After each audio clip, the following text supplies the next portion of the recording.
Filipenses capítulo 1, desde el verso 1 vamos a leerlo ahí.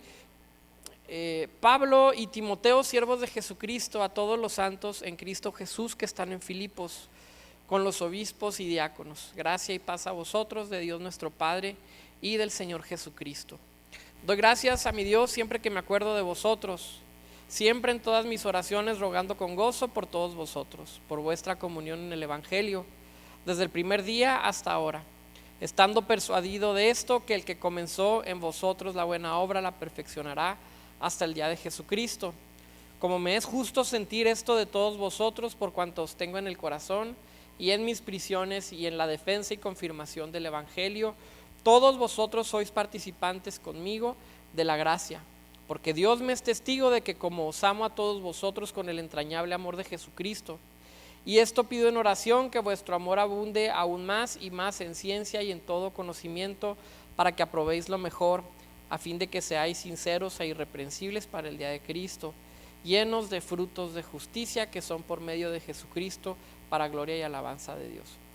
Hace un año, creo, el año pasado tuvimos todo un estudio acerca de Filipenses, y obviamente tuvimos mucho tiempo, muchas semanas, muchos domingos para poder adentrarnos en el libro, en el estudio del libro.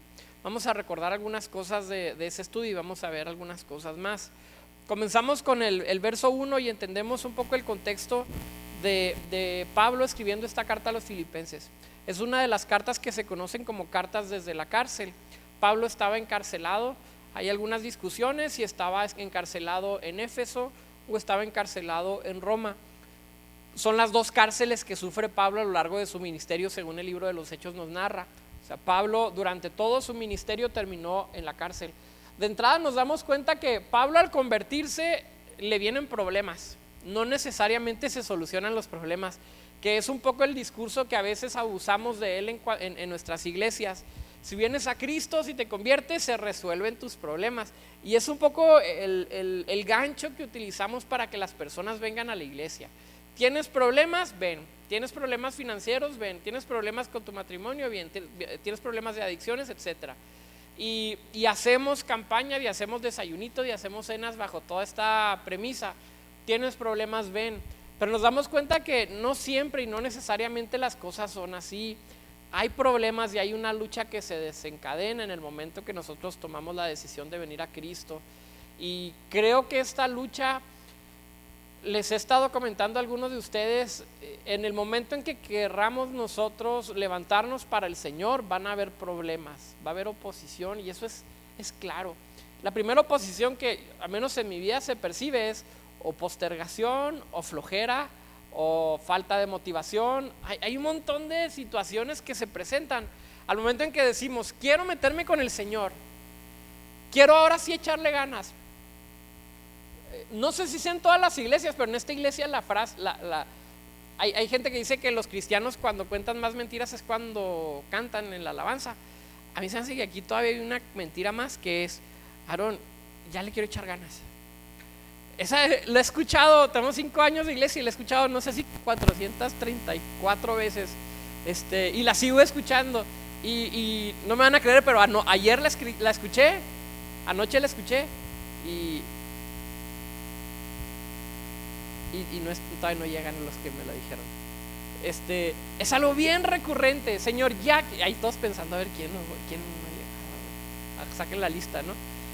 Pero es algo bien recurrente. Ahora sí, ya quiero echarle ganas, ya quiero empezar a trabajar, ya quiero ponerme las pilas, ahora sí quiero servir, este año me voy a comprometer, etcétera. Y pasa que lo primerito es eso, viene desánimo, viene una situación de flojera, igual de postergación. Esta semana hablaba con unos amigos pastores y nos juntamos a orar esta semana, y uno de ellos nos compartió algo de la palabra donde se habla de la diligencia. Y decía, Dios me está diciendo que los pastores necesitamos ser diligentes. ¿Qué significa eso?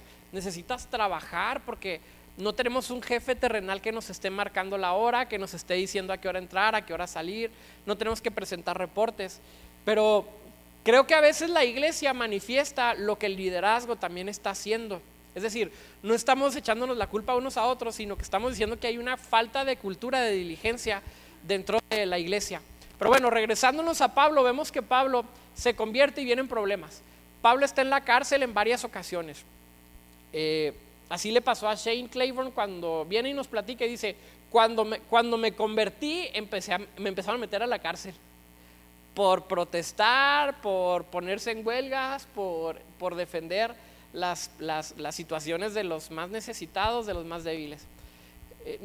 El cristianismo en un sentido era conflictivo en sus primeros años, era sumamente conflictivo.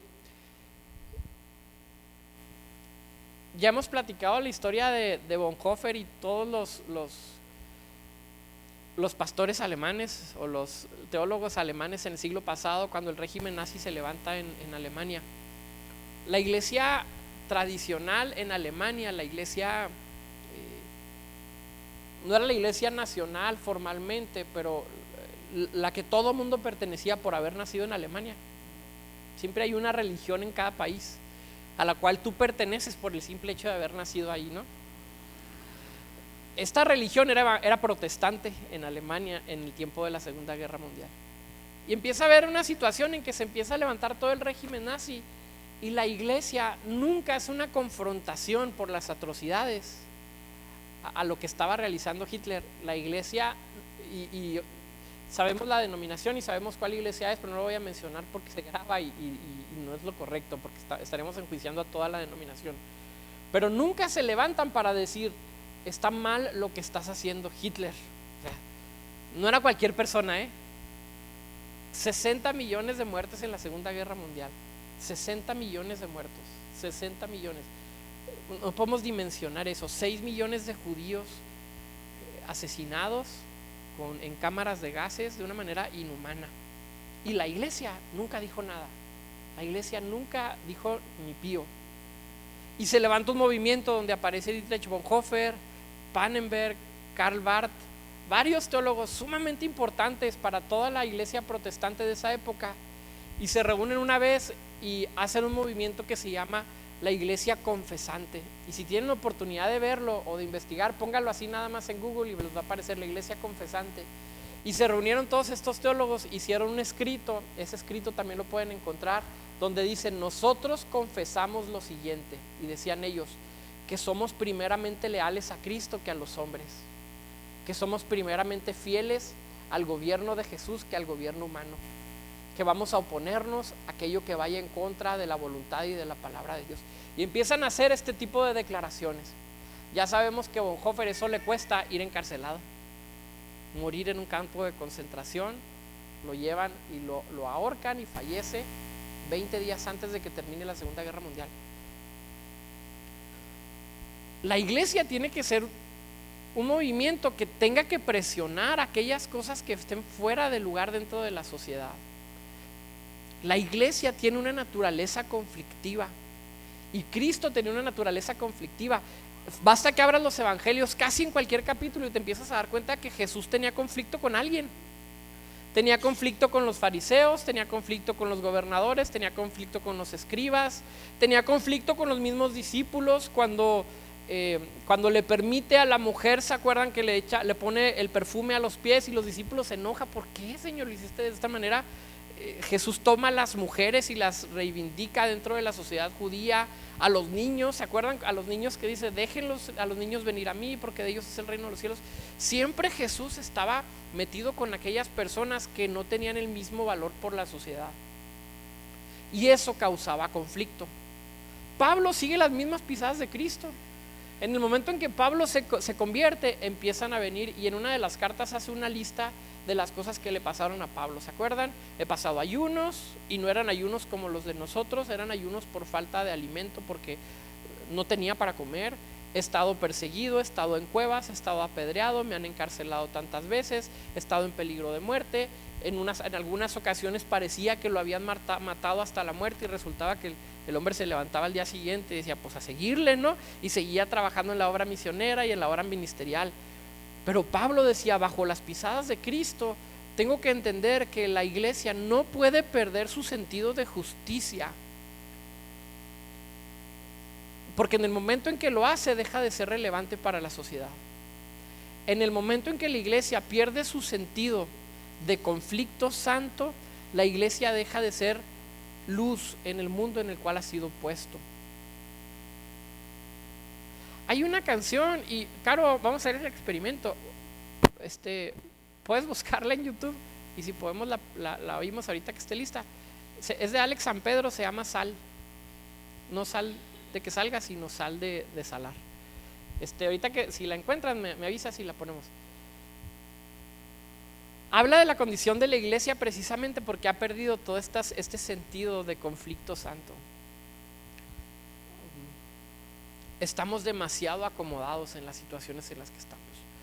Pablo, bajo toda esta dinámica, bajo todo este entendimiento, no solamente un entendimiento teórico o teológico, sino bajo un entendimiento vivencial de la experiencia de vida de Pablo, escribe esta carta a los filipenses y muchas de las cartas de la cárcel. Son 6 cartas desde la cárcel.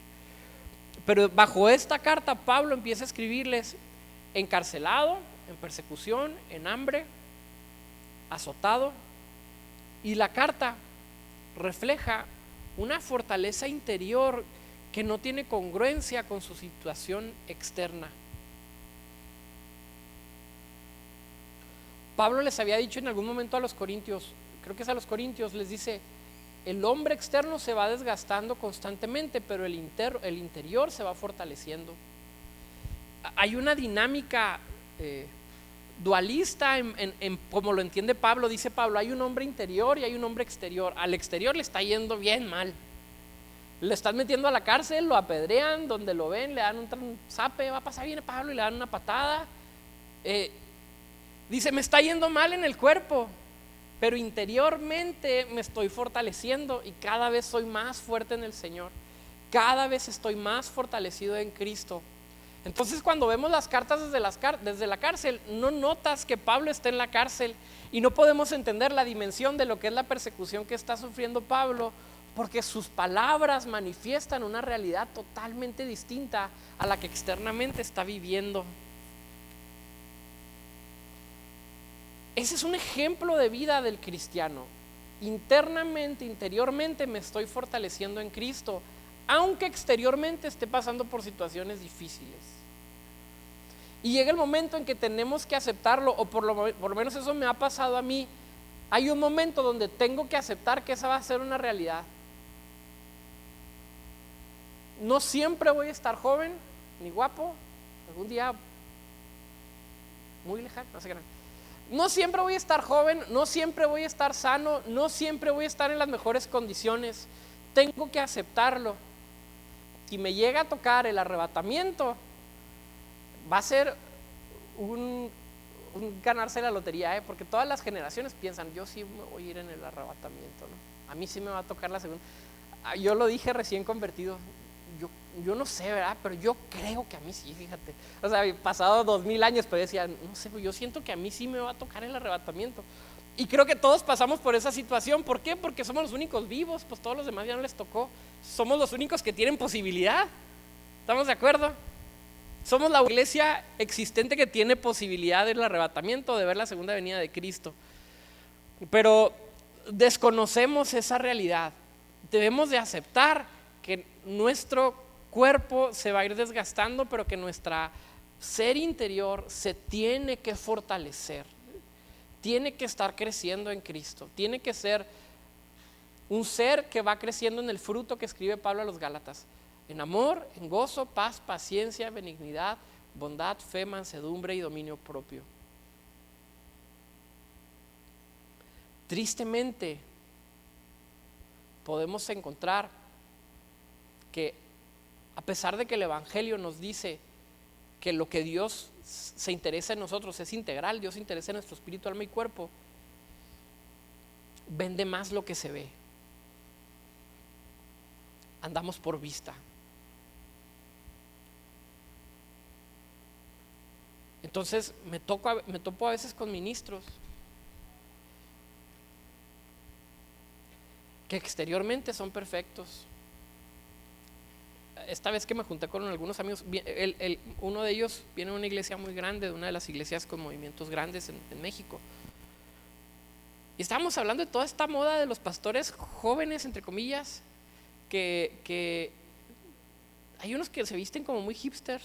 O sea, como que es el prototipo de pastor joven, dejarte barba. Yo la tengo porque estoy feo, no por la moda. Pero los pantalones, la forma de vestirse, la forma de actuar, el tipo de música, o sea, hay un corte ahorita y si no se han dado cuenta, basta que vean las redes sociales y los que tienen un liderazgo de iglesia. Y estoy hablando de jóvenes, hay un pastor aquí en el estado que tiene una iglesia de 1,000 personas y tiene 23 años. Y tiene toda esta línea y me decía, yo volteo a ver a su gente de la iglesia, porque está en Delicias esta iglesia, yo volteo a ver a la gente de esa iglesia y nadie se viste como él. O sea, es que nosotros estamos tratando de aparentar algo, pero la realidad de la gente es diferente.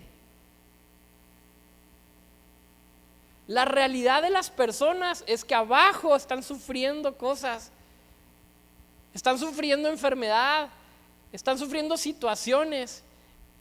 Y tenemos un evangelio tan de redes sociales, tan de imagen, que la imagen vende tanto ahorita, que tenemos cristianos que no están realmente fundamentados en Cristo, aceptando que nuestro cuerpo interior, nuestro hombre interior necesita fortalecerse, y eso va a traer que en muchas ocasiones pierdas el glamour de lo externo, de lo exterior. Es algo que desafortunadamente yo lo entendí hace mucho tiempo, pero batallo para vivirlo, y poco a poco el Señor ha ido trabajando en mi vida y en mi corazón y me va quitando ciertas cosas que yo sé que me mantienen a mí seguros bajo el estatus social. Hay cosas que a mí me han mantenido, ya les he platicado en mi celular, ¿qué les dije que era? ¿Qué te dije que era, Karina? No me acuerdo qué teléfono. Es un Samsung Ace, algo así, andaba de moda hace como 24 años más o menos. Es algo bien leve, es algo bien insignificante, cualquiera lo podría pensar. Pero cuando lo saco, de veras me preguntan, ¿no piensas comprar otro? Y yo digo, ¿por qué? No saben cuántas veces al día escucho ese mensaje. Oye, ¿no piensas comprar otro? ¿Por qué? Si hace llamadas. O sea, es perfectamente funcional. Pero yo era el primero que decía, híjole, Dios está trabajando por lo menos en mí, en quitarme ciertas cosas. Porque Dios está interesado en fortalecer nuestro hombre interior. Está interesado en que nosotros interiormente estemos mejor cimentados en Cristo y tengamos un mejor fruto para Él. Entonces Pablo está encarcelado, Pablo está en una situación normal para la iglesia primitiva, que era persecución, que eran piedras, que eran latigazos, y está en la cárcel. Comienza entonces el verso 1 diciendo, Pablo y Timoteo, siervos de Jesucristo. Esa palabra siervos de Jesucristo, lo mencioné brevemente hace unos domingos. Hay 4 palabras en el Nuevo Testamento que se traducen como siervo en el al español. La palabra que utiliza Pablo en este momento es la más extrema de las 4, que significa un esclavo que no tiene voluntad propia de Jesucristo. Eso dice Pablo. Pablo no decía persona que le sirve a Jesús de 8 horas al día y luego tiene su tiempo de descanso donde nos relajamos. Eso hacemos los pastores los lunes muy seguido.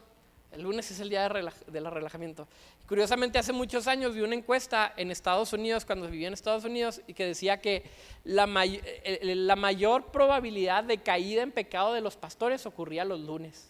Estadísticamente, caídas de pecado grave en los ministerios ocurrían los lunes, porque el lunes te relajas.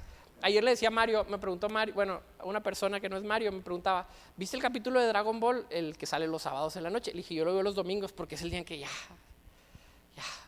prediqué, ya estuve estudiando, ya hice mis actividades, tareas, lecturas, lo que tengo que hacer. Y el domingo me acuesto en la tarde y mi gusto culposo es, ahora sí voy a ver el capítulo nuevo de Dragon Ball. Ya, lo voy a poner. Hay un tiempo de relajamiento, de relajación que todos tenemos, que necesitamos empezar a cuidar. Cuando Pablo dice, soy siervo de Cristo, él está diciendo, soy un esclavo totalmente incondicional de Jesús. A la hora que Él me diga, a la hora que Él me llame y me pida lo que me pida, no tengo voluntad propia. Las palabras de Pablo son sumamente difíciles de asimilar en nuestro contexto, donde se nos da tanto valor a los seres humanos y bajamos la figura de Cristo. Cristo muere por nosotros y nos reivindica delante del Padre y nos da una identidad impresionante porque somos hijos de Dios, Dice Pedro, somos reyes y sacerdotes, somos un real sacerdocio, una nación santa, un pueblo adquirido. Pedro nos describe de una manera impresionante, pero recordemos que Jesús está mucho más arriba de eso. Cristo está mucho más exaltado que esas situaciones. Pablo entonces dice, somos siervos de Jesucristo. A todos los santos que están en Cristo Jesús, que están en Filipos, ¿junto con quiénes? Junto con obispos, ¿y con quién? Y diáconos. Pablo hace una distinción de 3 grupos de personas dentro de la iglesia. El grueso de las personas de la congregación, los obispos que son el liderazgo y los diáconos que son los servidores. Era la organización tradicional que Pablo estaba proponiendo constantemente a las iglesias que se estaban fundando. Gracia y paz a vosotros de Dios nuestro Padre y del Señor Jesucristo. Verso 2, gracia y paz. Pablo lo que hace es algo muy interesante. Todas las cartas que se escribían en griego en ese momento empezaban con la palabra gracia. Era una palabra que representaba que tengas el favor sobre tu vida, ya sea el favor de Dios, el favor del rey, el favor de tu comunidad, el favor de tu familia. Pero una palabra que tenía mucho significado porque englobaba completamente lo que yo estaba deseando para tu vida. Pablo comienza escribiéndole como las cartas griegas, gracia, pero luego agrega una palabra más, que es ¿cuál? Gracia y paz. Todas las palabras que los judíos escribían en hebreo o en arameo empezaban con la palabra shalom. En este sentido, no es la palabra shalom porque está escrito en griega esta carta, pero lo que hace Pablo es tomar los 2 saludos de las 2 culturas grandes y dice, es que quiero que tú tengas el favor de Dios sobre tu vida, pero eso no es todo, además quiero que tengas la paz de Dios sobre tu vida. Como tú, Pablo. ¿De dónde me estás escribiendo? De la cárcel, vato. Pero eso no impide que tengas la gracia y la paz de Dios. No es lo mismo. Es esta situación tan paradójica de Pablo. Hermanos, yo deseo que ustedes sean prosperados en todo. ¿Se acuerdan ese famoso verso? Quiero que seas prosperado en todo como prospera tu alma. Pablo, como tú, exactamente como yo. ¿Dónde estás ahorita, Pablo? Hijo, ¿sabes qué? Me metieron al bote, vato. 2 años de cárcel. Y no sabía él, pero voy a morir también. Me van a martirizar. El gobierno romano termina matando a Pablo. Pero sí, como yo. Esa gracia, ese favor y esa paz. Eso empieza a hacerte sospechar si realmente hemos estado utilizando la palabra gracia y la palabra paz de la manera adecuada cuando las mencionamos en nuestra jerga cristiana. ¿Realmente la estaremos utilizando como Pablo la utilizaba? Hermanos, gracia y paz sobre ustedes. Pablo era el primero que estaba viviendo en el favor de Dios y en la paz de Dios, a pesar de estar en situaciones difíciles. De nuestro Padre, de Dios nuestro Padre, la palabra Theos, la palabra Dios nuestro Padre, la palabra Theos tiene esta connotación de paternidad, y del Señor, la palabra Kyrios en griego, que tiene una connotación de divinidad, Jesucristo. Las cartas de Pablo tienen una riqueza impresionante. Vamos a ir más adelante, el verso 6, capítulo 1, verso 6. Leo desde el 3, doy gracias a mi Dios siempre que me acuerdo de vosotros, siempre en todas mis oraciones rogando con gozo por todos ustedes. ¿Rogando con qué? Con gozo, con alegría. Estaba contento cada vez que pensaba en ellos. Por vuestra comunión en el Evangelio, desde el primer día hasta ahora. Él estaba gozoso por la comunidad que se había formado en Cristo. Palabra clave de todo Filipenses, comunidad. Estoy gozoso porque han formado una comunidad en Cristo, una comunión entre ustedes en el Evangelio, desde el primer día hasta ahora. Verso 6, estando persuadido de esto, que el que comenzó en ustedes la buena obra, la perfeccionará o la completará hasta el día de Jesucristo.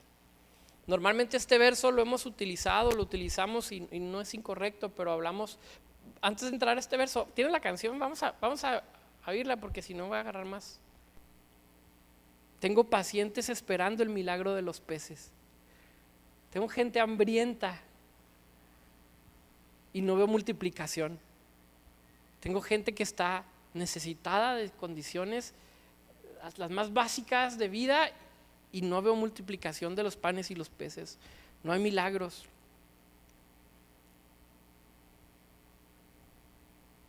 Tengo gente en el templo destemplada, misioneros encerrados en sus casas, el maná está congelado. Eso,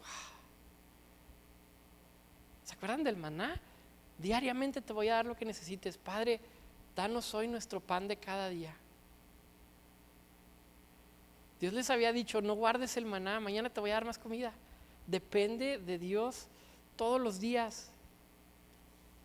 Tengo el maná congelado, no vaya a ser que a Dios se le olvide mandarme la comida al día siguiente. Hay tantas palabras aquí tan fuertes. Se pueden escucharlo en su casa después. Cuando vemos en el capítulo 1, en el verso 6, Pablo está describiendo no solamente una condición que se presenta ante los cristianos que se acaban de convertir, en la cual pensamos, ya me convertí y Dios va a trabajar en mi vida constantemente hasta que llegue el momento en que sea perfecto delante de Él. Lo he escuchado tantas veces, pero creo que perdemos a veces el sentido, porque a veces la traducción no le hace justicia a lo que Pablo está tratando de escribir, y también por falta de conocer el contexto y la cultura en la cual se está escribiendo. Por eso es importante estudiar la Biblia bajo un orden sistemático o de manera formal. Pero en muchas ocasiones he escuchado frases como, anda bien mal esta persona, y pensamos, bueno, el que comenzó en él la buena obra la va a perfeccionar hasta el día de Cristo. Y pasan los años y no es cierto que se va perfeccionando, cada vez lo ves más mal, más alejado de Dios. Bueno, entonces, ¿será que Dios no está perfeccionándome? ¿Será que la promesa de Cristo de trabajar en mi propia vida para ser perfeccionado no se está cumpliendo? ¿Será que Jesús no está trabajando? Y empezamos a hacer ciertas preguntas, como aquella otra frase que constantemente oigo, y quiero decir que no es correcta tampoco teológicamente, cuando decimos Dios hace todas las cosas perfectas. Sí, eso es correcto, pero desde que hizo la creación nos dio a nosotros la libertad de tomar decisiones, y somos los que hemos echado a perder las cosas. Lo menciono porque hay situaciones sumamente difíciles que dices, no puede ser que Dios lo haya hecho, no puede ser que esta sea la perfección de Dios. Algo no cuadra, no es perfecto realmente, y es por un mal entendimiento teológico. El hombre es el que tiene la responsabilidad sobre esta situación. Pablo está pensando en algo más profundo, y hay dos palabras claves en este verso 6 que debemos de analizar. La palabra comenzar o empezar, el que comenzó en vosotros la buena obra, y la segunda palabra es la perfeccionará. Una traducción me parece más acertada para entender el contexto, no es perfeccionará, sino completará. El que comienza en ustedes la buena obra la va a completar. Y Pablo lo que está teniendo en mente al utilizar estas dos palabras es un ritual pagano, griego, que se daba en esa época, donde se presentaban ciertas ofrendas aún de personas como sacrificios vivos para dioses paganos en ese momento. ¿Por qué sabemos esto? Porque estas dos palabras de comenzar y perfeccionar son dos palabras que se utilizan en un sentido religioso bajo un contexto de sacrificio griego. Y Pablo decide utilizarlas en este mensaje. Lo que está narrando Pablo es, ¿se acuerdan cómo los griegos, cómo los paganos preparan este sacrificio para su Dios? Y él dice, bueno, de la misma manera Dios los va a estar preparando ustedes para Cristo. Ahora, ¿en qué consistía todo este sacrificio? Consistía en lo siguiente: tomaban una antorcha, los sacerdotes la ponían en una chimenea donde tomaba fuego, estaba la antorcha encendida, y ponían un balde de agua grande, un balde grande con agua, grande con agua. Y tomaban la antorcha y la antorcha la metían al balde, y la antorcha se apagaba, pero en ese momento, decían ellos, esa agua quedaba purificada. A esa agua se le llamaba agua bendita. Cualquier parecido con la realidad se llamaba agua bendita. Tomaban el agua bendita y agarraban a las personas que iban a ser consagradas delante de los dioses y empezaban a rociarlos, y los rociaban y los rociaban y los rociaban. En el momento en que metían la antorcha en este lugar donde había fuego, ese proceso específicamente en el ritual se le llama enargestai en griego. Esa palabra es la que utiliza Pablo. El que comenzó el ritual de consagración en ustedes. Terminaba el ritual en que consagraban a las personas echándole el agua bendita para que se consagraran delante de su Dios. A esa parte del ritual se le llamaba epitelein. Ese epitelein es la palabra completar o perfeccionar, pero se utilizaban estas dos palabras únicamente en este contexto del ritual. Lo que está tratando Pablo de decirles es: Dios los está tomando a ustedes y ustedes están pasando por un proceso de santificación para que sean preparados para la venida de Cristo y sean presentados delante de Él. Lo que les dice a los romanos, como un sacrificio vivo. Presenten vuestros cuerpos como un sacrificio vivo. Ahora, esto es lo que Pablo tiene todo esto en la mente. Pero para Pablo todas estas son buenas noticias. Pablo dice entonces: ustedes solamente son la ofrenda que va a ser presentada al Padre en el momento, a Jesús, perdón, en el momento de su regreso. Ustedes están siendo preparados por el Padre para que Cristo en su manifestación de Rey pueda recibirlos como una ofrenda. Nosotros somos la ofrenda que va a ser presentada ante Cristo. Para Pablo, y debiera ser para cada uno de nosotros, esto es un privilegio.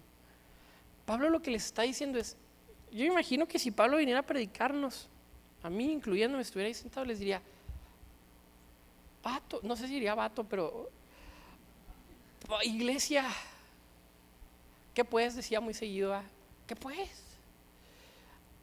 El Dios los está presentando delante de Cristo, los está preparando y los está metiendo en un ritual de purificación, al mismo estilo de los paganos, pero obviamente esto no es un simbolismo pagano, a la misma usanza. Y nosotros no entendemos esta dimensión.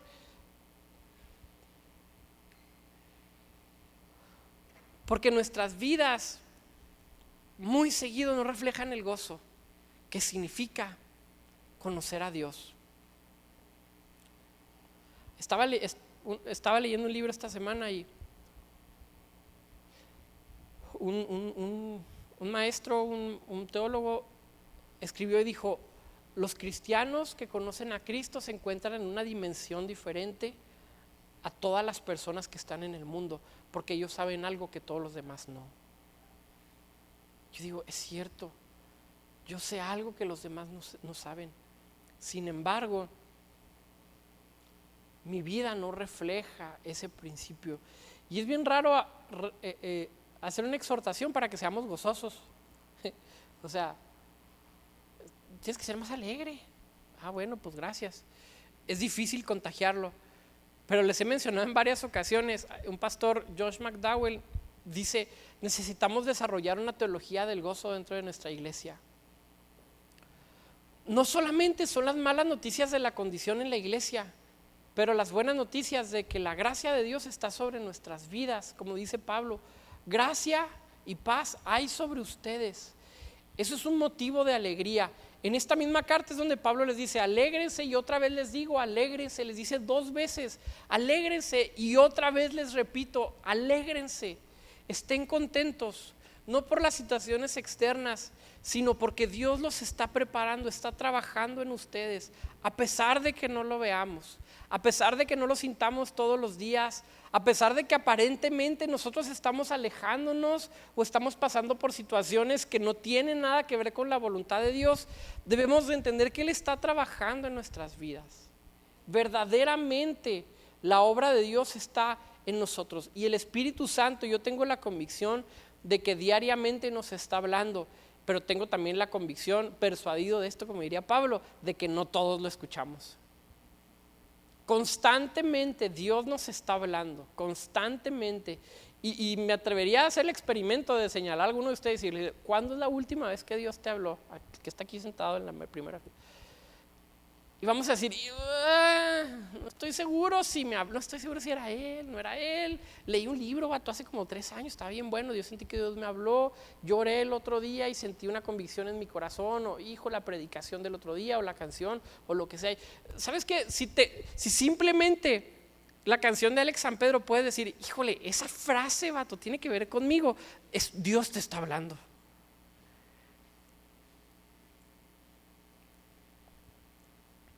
Si hay algo que tú sientes que tiene congruencia con lo que crees de Dios, muy posiblemente el Espíritu Santo te esté diciendo, ay, es lo que quiero hablarte, es lo que quiero decirte.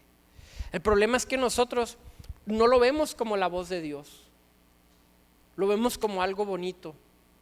Y al no verlo como la voz de Dios, no estamos respondiendo ante Dios. Simplemente lo veo como una eventualidad dentro de mi día, donde pudo haber sido Dios o no.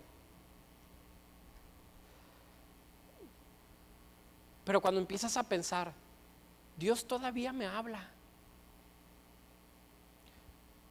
A veces cuando yo siento que Dios me regaña, me agüito. Cuando sé que ando mal, me siento mal. Cuando sé que estoy en pecado, cuando estoy alejado, cuando ando tibio, me siento muy mal. Y luego digo, gracias a Dios que me siento mal. El Espíritu Santo todavía me está diciendo, ándale, vato. Bueno, levántate a orar, levántate. Necesitas hacer las obras de un principio, necesitas amarme otra vez. Ahí está el Espíritu Santo hablándonos constantemente, constantemente. ¿Cómo estamos reaccionando entonces ante la voz de Dios? Pablo, la intención de la carta es muy específica. Alégrense, gócense, estén alegres. Si te vas regañado por la carta, gracias a Dios porque Dios todavía te regaña. Porque aún la Biblia lo dice, Dios regaña y castiga a quien ama. Si te castigaron, gracias, Señor, quiere decir que todavía ahí la llevo. A mí me ha pasado que tengo la duda, y espero que a todos le pase, no quiero ser el único, que digo, y cuando me muera, qué miedo, a ver si es cierto. Les platiqué que un día soñé que he soñado varias ocasiones que me muero, pero una de ellas soñaba que iba con Areí y íbamos en un avión y se empezaba a caer el avión y había un monte bien grandote. Y me acuerdo que yo lo viví tan real que mi mente era, este es el momento. O sea, estoy a punto de saber si todo lo que dije fue cierto, si lo que hice realmente, fuera de todo contexto teológico, si realmente me alcanzó para llegar al cielo o no. O sea, primero, a ver si es cierto que es el cielo. Número 2, a ver si es cierto que entré. Como esa burla que aparece en internet, no, esta sátira. Llegaste y luego, hijo, vato, era Osiris. Chin, o sea, no era Jehová, era el otro Dios de la otra religión el que debíamos de haber seguido. Pero vamos a llegar al punto de nuestra vida donde estemos tan arrinconados que vamos a pensar, este es el momento, realmente estoy a punto de conocer a mi Creador, voy a ver a Jesús cara a cara tal vez en 1 hora, ya, van a salir mis situaciones y yo te empiezo a acordar, híjole, el Espíritu Santo me habló la semana pasada y no le hice caso, no. Y te acuerdas de todos los textos malos, ¿no? Yo iba en el avión y iba pensando en todos los textos esos que te condenan, sed sin la santidad que nadie verá al Señor, y digo, chin, orad sin cesar, y yo, chin, hijo, así acordándome todas las cosas malas que no he hecho, pon la otra mejilla, vende todas las cosas a los pobres, todo esto, y digo, ¿qué va a pasar cuando llegue? Y recuerdo que en el sueño realmente chocaba el avión, o sea, sí llegábamos al punto de choque, y en ese momento todo se ponía negro y decía, ya estoy muerto, prepárate para llegar. Hay un momento que vamos a tener todos, porque vamos para allá, de confrontación directa.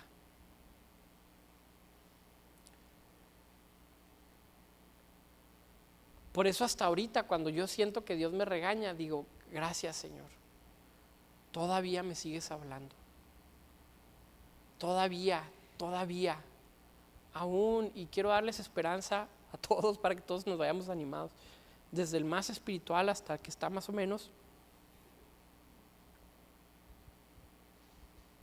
Si estás aquí, es una oportunidad más que el Señor nos regala para acercarnos a Él. Independientemente de cómo llegues, independientemente de lo que hiciste anoche. Anoche nos desvelamos porque tuvimos la reunión de jóvenes y se enfermó mal Isra Herrera, que les pido que oremos por él. Se enfermó de repente, se lo llevaron a la Cruz Roja y luego no, y luego tuvimos que llegar a su casa y luego llevamos a Léxica y a Karina y a recoger mi carro y a mi casa muy noche. Y ahorita en la mañana veníamos oyendo el radio prendido y venía una canción de Jesse Joy que dice: son las 3 de la mañana y no has llegado. Y Areila venía cantando y luego dijo: ¿y cómo está Isra? Se hizo bien chistoso la relación de ¿y cómo está Isra? Y yo, pues bien, no me dije, porque viene oído la canción, porque llegué tarde, porque todo esto. Pero no es que estuviéramos pecando, pero independientemente si llegaste a las 3 de la mañana o a las 6 a tu casa anoche, hoy estás aquí y hoy el Señor quiere decirte que tienes una oportunidad más el día de hoy para acercarte a Él. Hoy es el día. Ayer ya quedó atrás, ayer lo buscaste, ayer oraste, ayer le echaste ganas, ayer hiciste tantas cosas por el Señor y no sabemos realmente si mañana vamos a tener las fuerzas para hacerlo, pero hoy es el día en que lo buscamos. Hoy es el día en que estamos aquí reunidos como iglesia para buscar a Cristo, para encontrarnos con el Señor, para decir: sí creo, Señor, en tu palabra y creo que me estás preparando para ser presentados hasta el día de Cristo. Aquel que comenzó en ustedes todo este proceso de santificación, de sacrificio, de ritual, lo va a completar, lo va a perfeccionar hasta el día en que Jesucristo regrese y nos va a presentar delante de Él. Esas son buenas noticias. Son buenas noticias para nosotros. Gracias, Padre, porque estás trabajando en nuestras vidas. Quiero concluir, vamos al capítulo 2.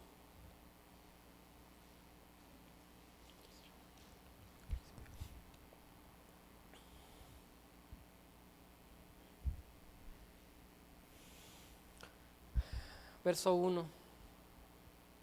Por tanto, si hay alguna consolación en Cristo, si algún consuelo de amor, si alguna comunión del Espíritu, si algún afecto entrañable, si alguna misericordia, completad mi gozo, sintiendo lo mismo, teniendo el mismo amor, unánimes, sintiendo una misma cosa. Nada hagas por contienda o por vanagloria, antes bien con humildad, estimando cada uno a los demás como superiores a él mismo, no mirando cada uno por lo suyo propio, sino cada cual también por lo de los otros. Esta carta tiene una carga de comunidad bien impresionante. Son las dos palabras claves: comunidad, gozo. Comunidad, gozo. Y este capítulo 2, en estos primeros 4 versos, Pablo hace un resumen impresionante de lo que una verdadera comunidad es. Un lugar donde se unen personas, y dice él, Pablo dice: completen mi gozo, que me gusta eso, porque dice: estoy gozoso, pero todavía puedo estar más gozoso en el verso 2. Y dice: sientan lo mismo, tengan el mismo corazón, el mismo sentir. Me he preguntado en varias ocasiones cuál es el propósito de las células y cuál es el propósito de los domingos. Aunque no lo crean, constantemente me pregunto: Señor, ¿para qué les tengo que hablar cada domingo? Yo estoy seguro que de aquí a un mes se nos va a olvidar y a mí se me va a olvidar lo que prediqué. ¿Por qué tenemos que hacerlo? ¿Por qué tengo que reunirme entre semanas, Señor? La tentación con la célula de los jóvenes hace unas semanas yo la traía en la mente de cuál es el propósito de la célula.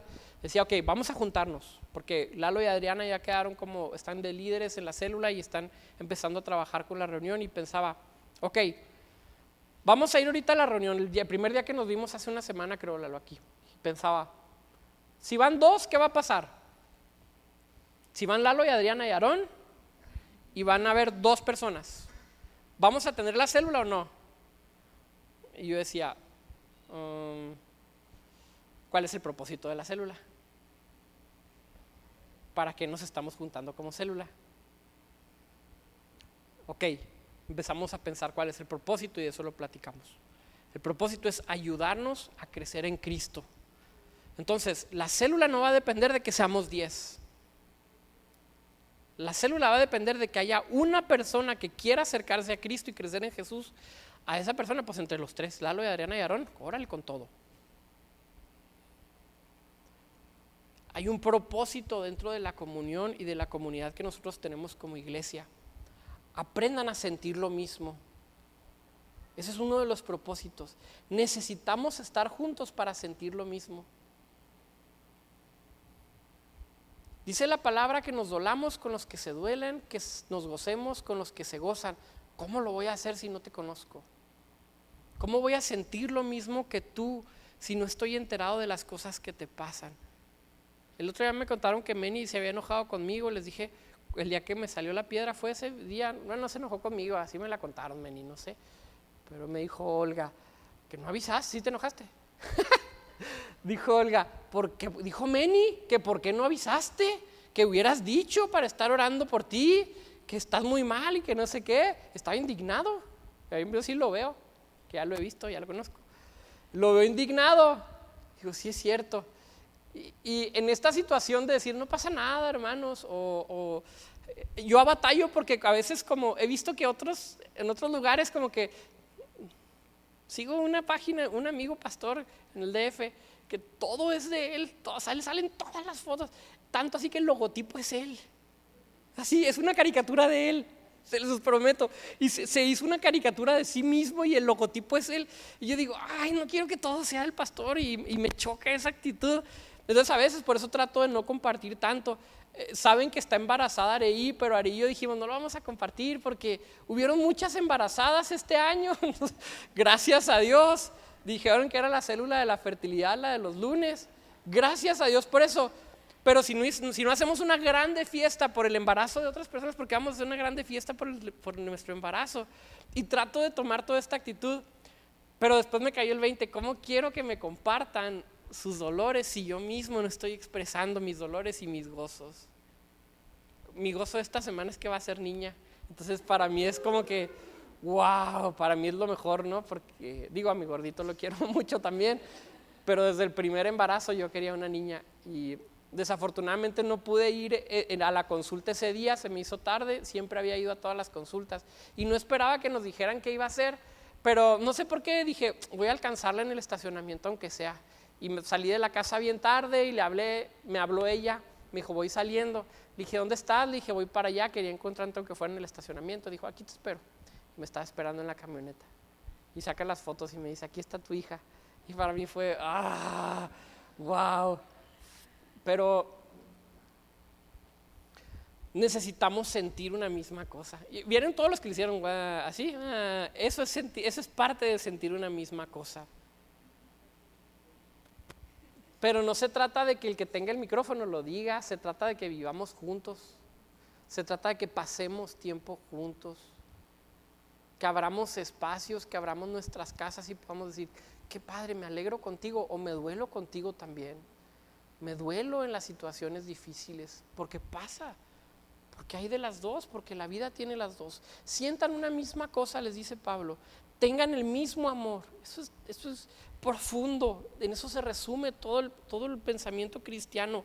Ámense unos a los otros, sientan, tengan la misma capacidad de amar, amen lo mismo, sientan lo mismo. Si hay alguna comunión con el Espíritu y les está diciendo compartan sus tiempos con el Espíritu Santo. Hemos estado juntándonos Mario, Miguel, Aarón y yo, y hemos estado viendo algunos planes para la iglesia que nos mandó Andrés Herrera, bien interesantes sobre la oración. Y Dios nos está confrontando tanto que el otro día dijimos, hemos empezado a orar desde hace algún tiempo algunos de la iglesia los lunes, miércoles y viernes, quien guste acompañarnos los lunes, miércoles y viernes a las 6 de la mañana. Ya tenemos algunos meses así. Y platicamos el otro día, no sé orar, vato. Nos sentamos, pasan 5 minutos y ya se me acabó para qué orar. Estamos trabajando en eso, en hacer una solución para eso. Y dijimos, ¿cómo podemos solucionar? ¿Cómo podemos enseñarnos a orar y enseñar a la iglesia a orar? Y lo estamos tratando de desarrollar. Pero después surgió la segunda cosa, oración comunitaria, y dijimos, es otra dinámica totalmente y tampoco sabemos orar comunitariamente. Hermanos, no crean que no me doy cuenta cuando no cantan. Inclusive, si no canten o sí canten, yo creo que puedo saber cuando el Espíritu Santo verdaderamente se está moviendo en medio de nosotros. No soy supersticioso, pero creo, el Espíritu Santo creo que nos da testimonio cuando verdaderamente estamos todos en un mismo sentir. Canten fuerte o no canten fuerte, o haya música estruendosa o no, hay un testimonio interno del Espíritu Santo que nos dice verdaderamente Dios hoy está haciendo algo en el tiempo de alabanza de oración. Yo me doy cuenta cuando esos tiempos no se dan, porque no estamos desarrollando nuestra capacidad de oración comunitaria. Compartan sus tiempos con el Espíritu Santo. Si hay algún afecto entrañable, este afecto nos habla de una comunidad de amor, de una confraternidad de amor entre la congregación. Dice, si algún afecto entrañable, sientan, verso 2, el mismo amor, unánimes, sintiendo una misma cosa. Habla del mismo sentir. Y luego les dice, ahora sí, termino con esto, nada hagan por contienda, por vanagloria. Aquí no se trata del que luzca más o el que tenga más gloria. Antes bien, todos sean humildes. Todos sean humildes. Esto es una instrucción de la Biblia. La Biblia nos dice, sé humilde, no es un buen consejo. La Biblia no es una serie de buenos consejos. La Biblia es el mensaje del reino de Dios y cómo vivir conforme a sus estándares. Antes bien, con humildad, estimando, les explica lo que es la humildad. Estimando cada uno a los demás como superiores a él mismo. No mirando cada uno por lo suyo propio, sino cada cual también por lo de los otros. Podemos resumir entonces que esta carta tiene dos pilares. Vivan gozosos porque sí, a pesar del regaño o a pesar del ánimo, a pesar del gozo o a pesar del sufrimiento, Dios sigue trabajando en nuestras vidas. Y número 2, aprendan a vivir comunitariamente para que ese gozo pueda multiplicarse. Y en la ocasión cuando estuvimos estudiando Filipenses, yo les dije, el grande reto de estas dos manifestaciones es que comunidades gozosas en ocasiones pierden la espiritualidad. Normalmente buscamos la espiritualidad en lo individual porque es más fácil. Es un ejercicio difícil lograr una comunidad gozosa y que se mantenga espiritual. Podemos juntarnos, podemos celebrar fiestas y comidas, pero mantente espiritual, mantente bajo el corazón de Cristo, aprendan a salir. Quiero hacer insistencia en esto que no lo he hecho en algún tiempo, pero antes era lo de todos los domingos. Busquen hacer misericordia afuera. Células, y les doy un tip, cada uno yo les estoy tratando de dar autonomía a las células, que cada célula se organice, que cada célula haga sus planes, etcétera. Quisiera que fueran pequeñas congregaciones con su propio ritmo, con su propia dinámica. Pero no nos olvidemos que tenemos que hacer el bien allá afuera. Es decir, no pasa nada si un miércoles, un lunes, un martes, un sábado. Pues ayer como comieron, yo le dije, son muchas pizzas, vato. Y luego llegaron 2 pizzas más, eran como 6 pizzas, se comieron. Y eran como 6 personas, vato. Nieve, pastel, galletas, coca. No pasa nada si un día no comemos mucho y si empezamos constantemente a ejercitar la piedad. Yo soy el primero que dice sí a la comida, pero también tenemos que empezar a hacer dinámicas otra vez. Tengo que volver a apretar ese lado. Hay gente pobre, hay gente necesitada, hay migrantes, hay prostitutas, hay gente esclavizada que necesita de nuestra ayuda. Aún dentro de nuestra congregación podemos hacer mucho con las personas que están en necesidad, pero cada célula, el Espíritu Santo les habla, ¿no? Si no es suficiente la voz del Espíritu Santo diciéndonoslo, todo lo demás puede estar de oquis. Vamos a orar, cierren sus ojos. Tengo pacientes esperando el milagro de los peces. Tengo gente hambrienta y no veo multiplicación. Tengo gente que está necesitada de condiciones las más básicas de vida y no veo multiplicación de los panes y los peces. No hay milagros.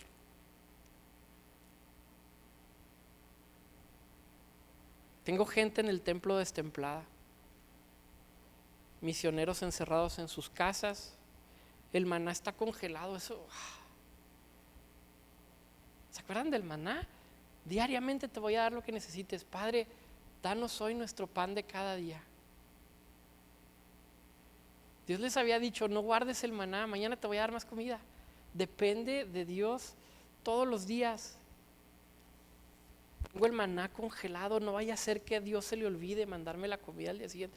Hay tantas palabras aquí tan fuertes. Se pueden escucharlo en su casa después.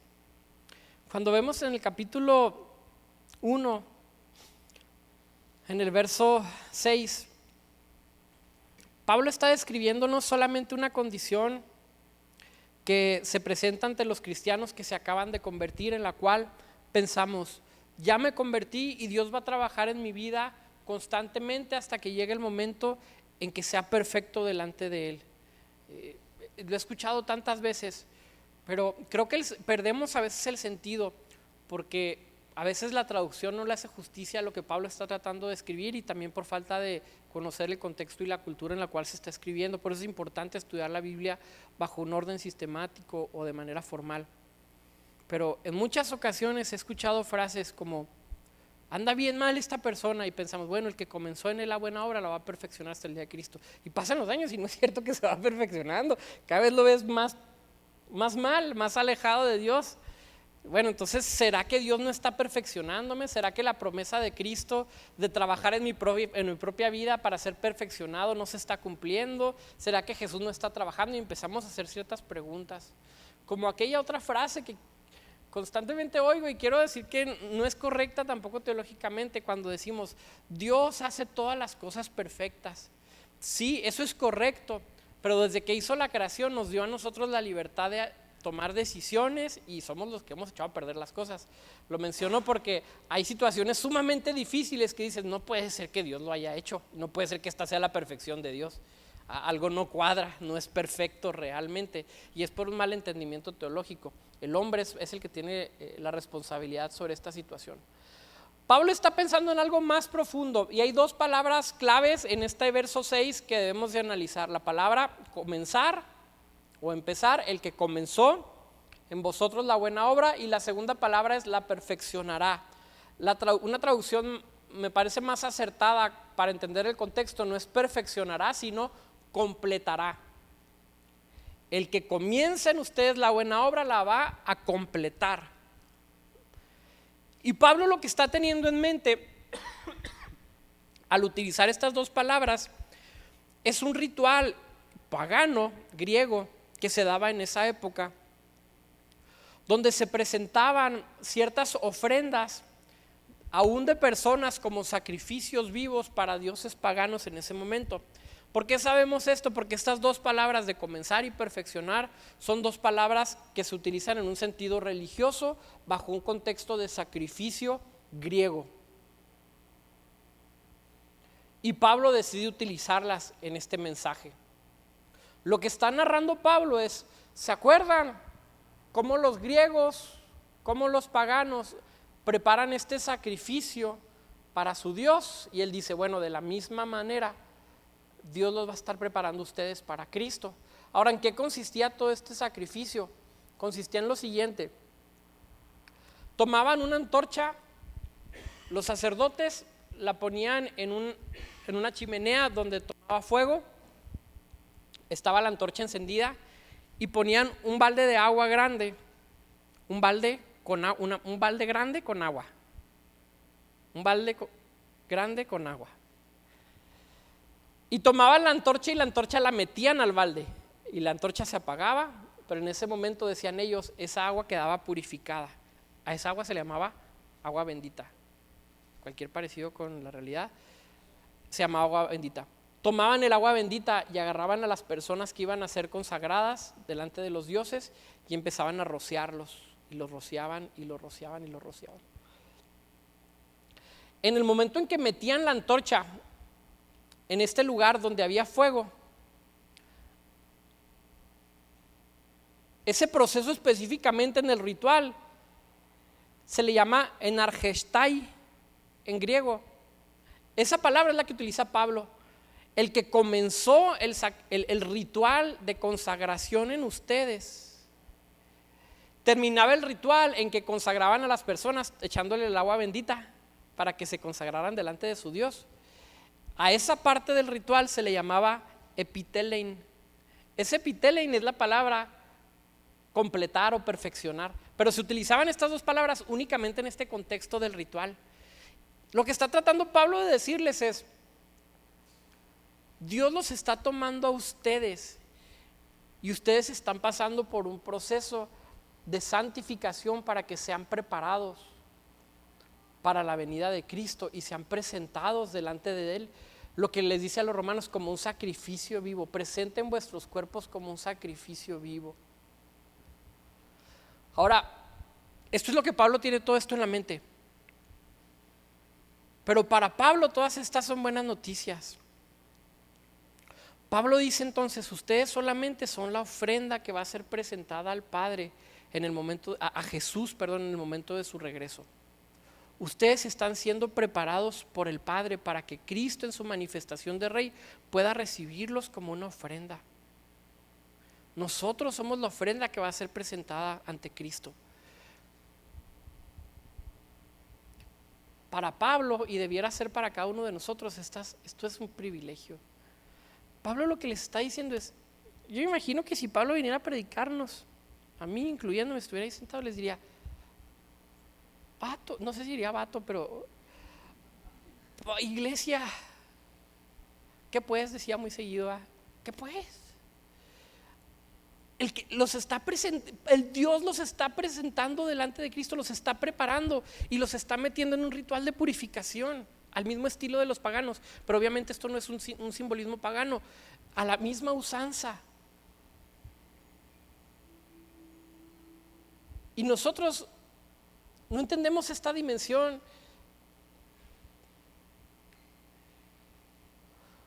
Porque nuestras vidas muy seguido no reflejan el gozo que significa conocer a Dios.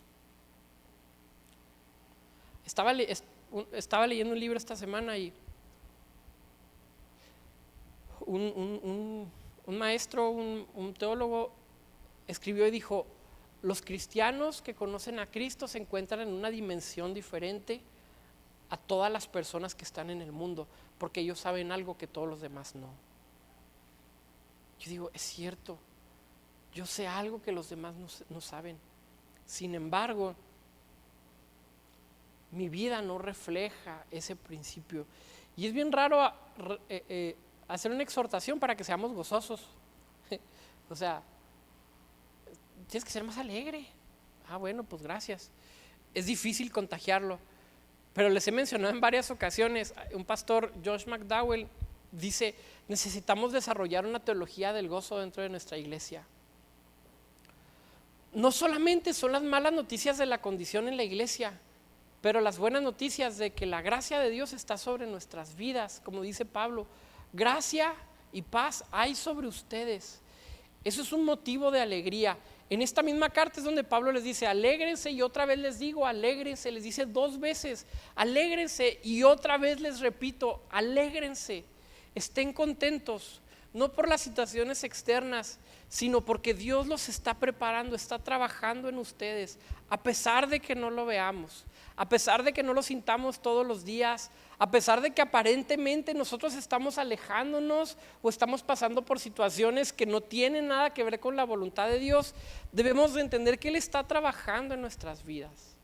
Verdaderamente la obra de Dios está en nosotros, y el Espíritu Santo, yo tengo la convicción de que diariamente nos está hablando, pero tengo también la convicción, persuadido de esto, como diría Pablo, de que no todos lo escuchamos. Constantemente Dios nos está hablando, constantemente, y me atrevería a hacer el experimento de señalar a alguno de ustedes y decirle: ¿cuándo es la última vez que Dios te habló? Que está aquí sentado en la primera fila. Y vamos a decir: no estoy seguro si me habló, no estoy seguro si era él, no era él. Leí un libro, vato, hace como 3 años, estaba bien bueno, yo sentí que Dios me habló. Lloré el otro día y sentí una convicción en mi corazón, o hijo, la predicación del otro día, o la canción, o lo que sea.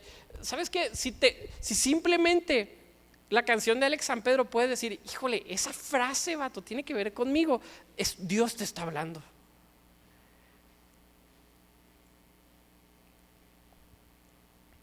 Si hay algo que tú sientes que tiene congruencia con lo que crees de Dios, muy posiblemente el Espíritu Santo te esté diciendo, ay, es lo que quiero hablarte, es lo que quiero decirte.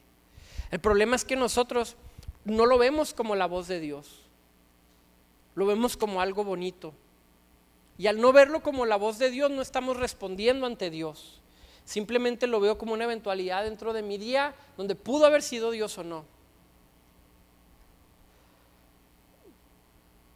Pero cuando empiezas a pensar, Dios todavía me habla.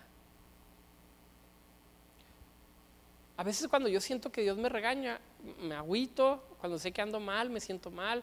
Cuando sé que estoy en pecado, cuando estoy alejado, cuando ando tibio, me siento muy mal. Y luego digo, gracias a Dios que me siento mal. El Espíritu Santo todavía me está diciendo, ándale, vato. Bueno, levántate a orar, levántate. Necesitas hacer las obras de un principio, necesitas amarme otra vez. Ahí está el Espíritu Santo hablándonos constantemente, constantemente. ¿Cómo estamos reaccionando entonces ante la voz de Dios? Pablo, la intención de la carta es muy específica. Alégrense, gócense, estén alegres. Si te vas regañado por la carta, gracias a Dios porque Dios todavía te regaña. Porque aún la Biblia lo dice, Dios regaña y castiga a quien ama. Si te castigaron, gracias, Señor, quiere decir que todavía ahí la llevo. A mí me ha pasado que tengo la duda, y espero que a todos le pase, no quiero ser el único, que digo, y cuando me muera, qué miedo, a ver si es cierto. Les platiqué que un día soñé que he soñado varias ocasiones que me muero, pero una de ellas soñaba que iba con Areí y íbamos en un avión y se empezaba a caer el avión y había un monte bien grandote.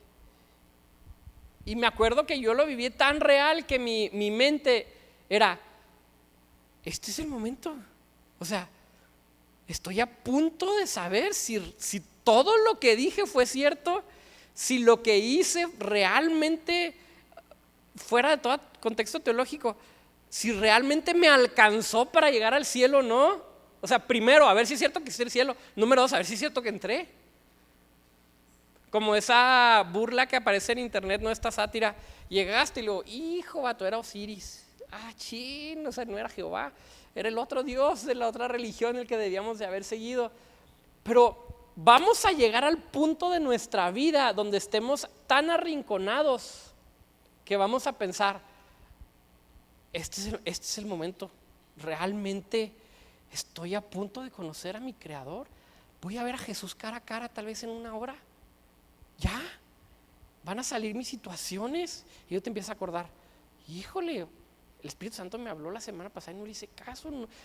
Y te acuerdas de todos los textos malos, ¿no? Yo iba en el avión y iba pensando en todos los textos esos que te condenan, sin la santidad que nadie verá al Señor, y digo, orad sin cesar, y yo, hijo, así acordándome todas las cosas malas que no he hecho, pon la otra mejilla, vende todas las cosas a los pobres, todo esto, y digo, ¿qué va a pasar cuando llegue? Y recuerdo que en el sueño realmente chocaba el avión, o sea, sí llegábamos al punto de choque, y en ese momento todo se ponía negro, y decía, ya estoy muerto, prepárate para llegar. Hay un momento que vamos a tener todos, porque vamos para allá, de confrontación directa.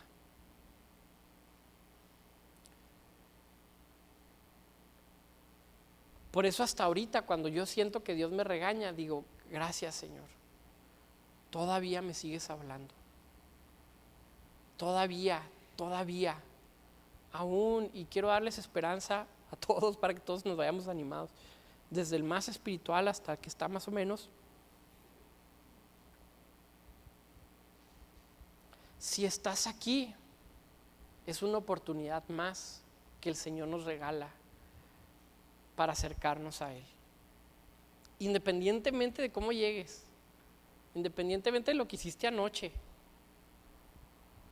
Anoche nos desvelamos porque tuvimos la reunión de jóvenes y se enfermó mal Isra Herrera, que les pido que oremos por él. Se enfermó de repente, se lo llevaron a la Cruz Roja y luego no, y luego tuvimos que llegar a su casa y luego llevamos a Léxica y a Karina y a recoger mi carro y a mi casa muy noche.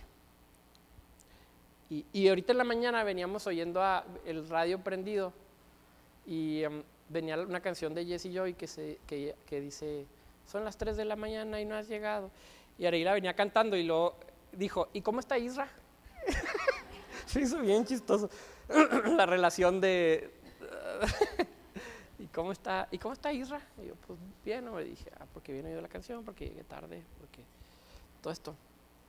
Pero no es que estuviéramos pecando, pero independientemente si llegaste a las 3 de la mañana o a las 6 a tu casa anoche, hoy estás aquí y hoy el Señor quiere decirte que tienes una oportunidad más el día de hoy para acercarte a Él.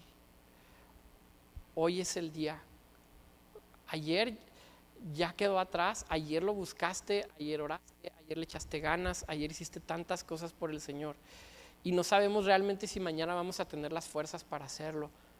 Pero hoy es el día en que lo buscamos. Hoy es el día en que estamos aquí reunidos como iglesia para buscar a Cristo, para encontrarnos con el Señor, para decir: sí creo, Señor, en tu palabra y creo que me estás preparando para ser presentados hasta el día de Cristo. Aquel que comenzó en ustedes todo este proceso de santificación, de sacrificio, de ritual, lo va a completar, lo va a perfeccionar hasta el día en que Jesucristo regrese y nos va a presentar delante de Él. Esas son buenas noticias. Son buenas noticias para nosotros. Gracias, Padre, porque estás trabajando en nuestras vidas. Quiero concluir, vamos al capítulo 2.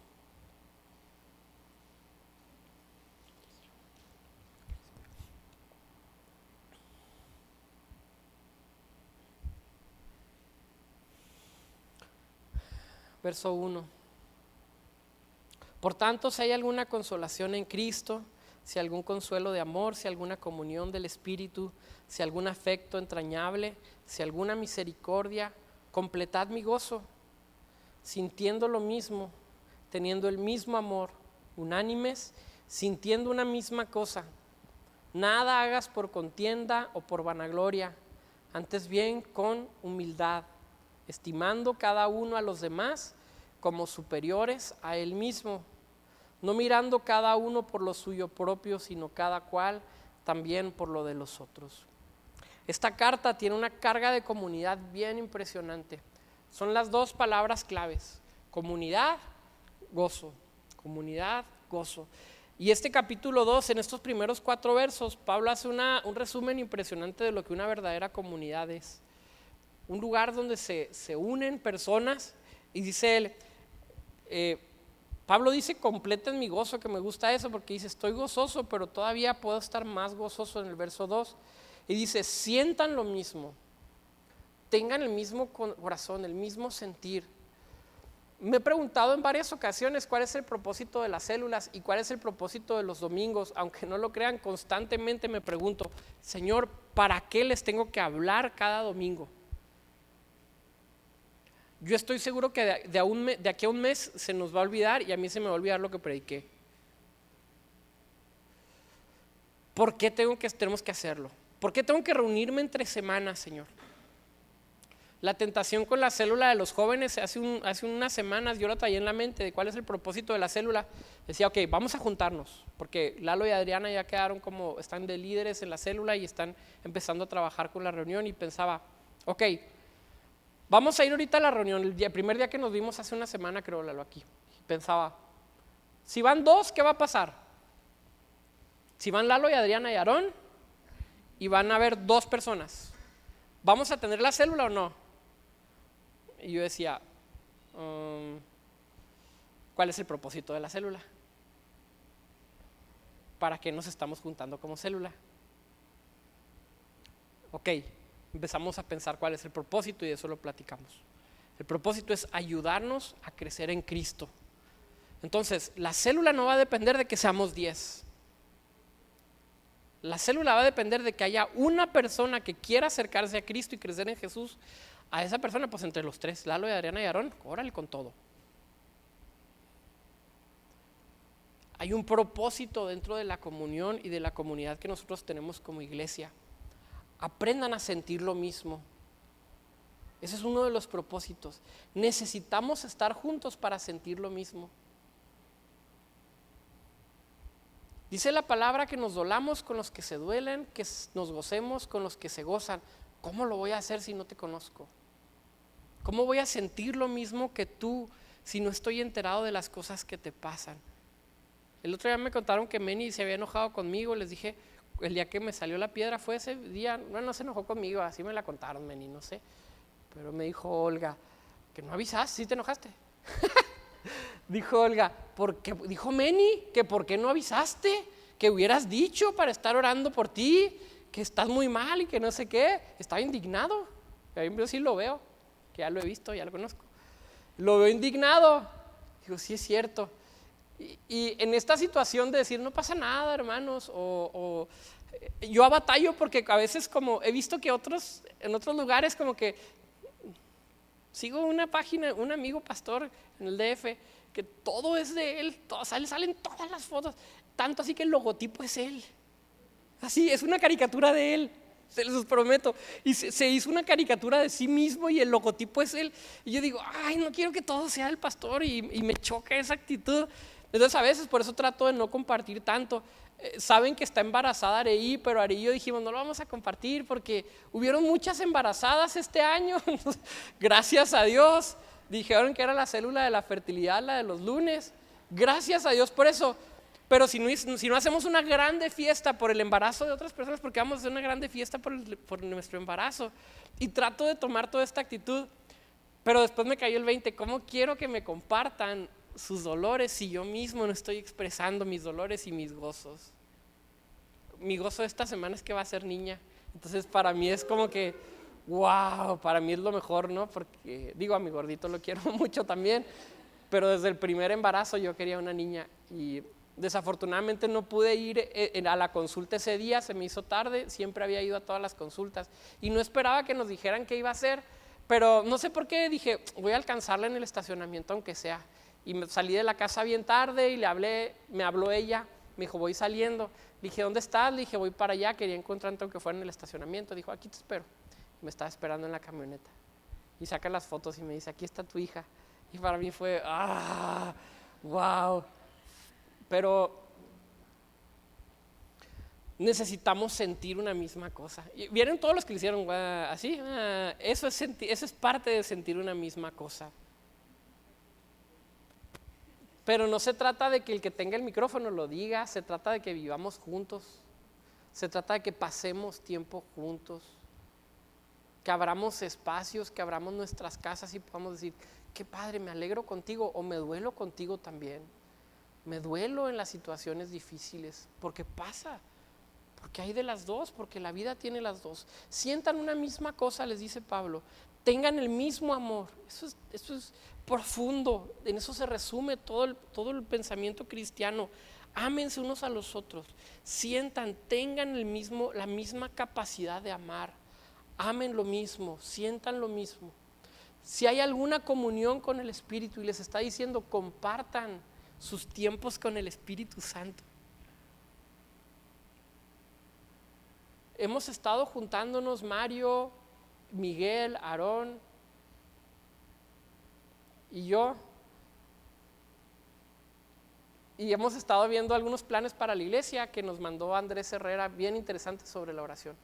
Y Dios nos está confrontando tanto que el otro día dijimos, hemos empezado a orar desde hace algún tiempo algunos de la iglesia los lunes, miércoles y viernes, quien guste acompañarnos los lunes, miércoles y viernes a las 6 de la mañana.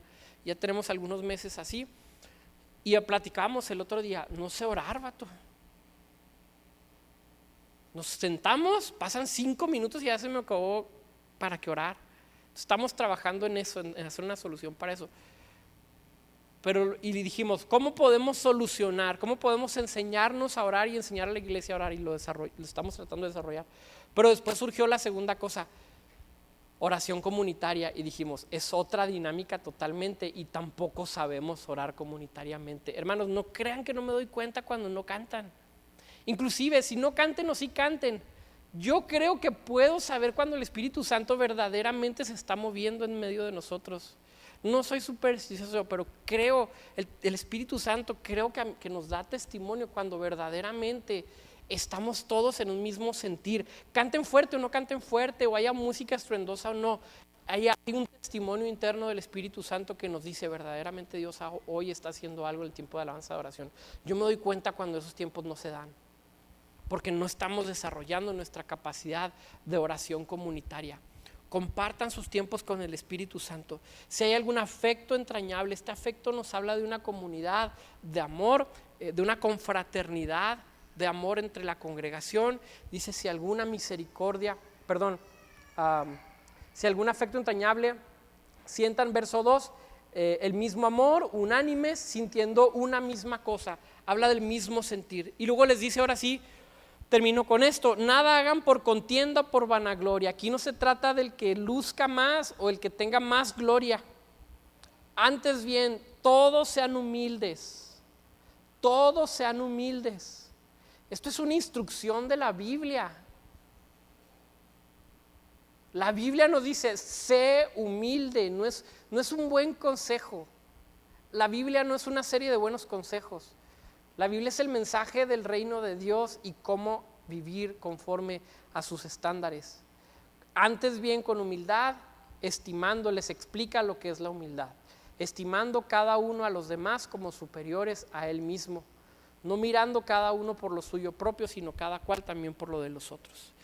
Podemos resumir entonces que esta carta tiene dos pilares. Vivan gozosos porque sí, a pesar del regaño o a pesar del ánimo, a pesar del gozo o a pesar del sufrimiento, Dios sigue trabajando en nuestras vidas. Y número 2, aprendan a vivir comunitariamente para que ese gozo pueda multiplicarse. Y en la ocasión cuando estuvimos estudiando Filipenses, yo les dije, el grande reto de estas dos manifestaciones es que comunidades gozosas en ocasiones pierden la espiritualidad. Normalmente buscamos la espiritualidad en lo individual porque es más fácil. Es un ejercicio difícil lograr una comunidad gozosa y que se mantenga espiritual. Podemos juntarnos, podemos celebrar fiestas y comidas, pero mantente espiritual, mantente bajo el corazón de Cristo, aprendan a salir. Quiero hacer insistencia en esto que no lo he hecho en algún tiempo, pero antes era lo de todos los domingos. Busquen hacer misericordia afuera. Células, y les doy un tip, cada uno yo les estoy tratando de dar autonomía a las células, que cada célula se organice, que cada célula haga sus planes, etcétera. Quisiera que fueran pequeñas congregaciones con su propio ritmo, con su propia dinámica. Pero no nos olvidemos que tenemos que hacer el bien allá afuera. Es decir, no pasa nada si un miércoles, un lunes, un martes, un sábado.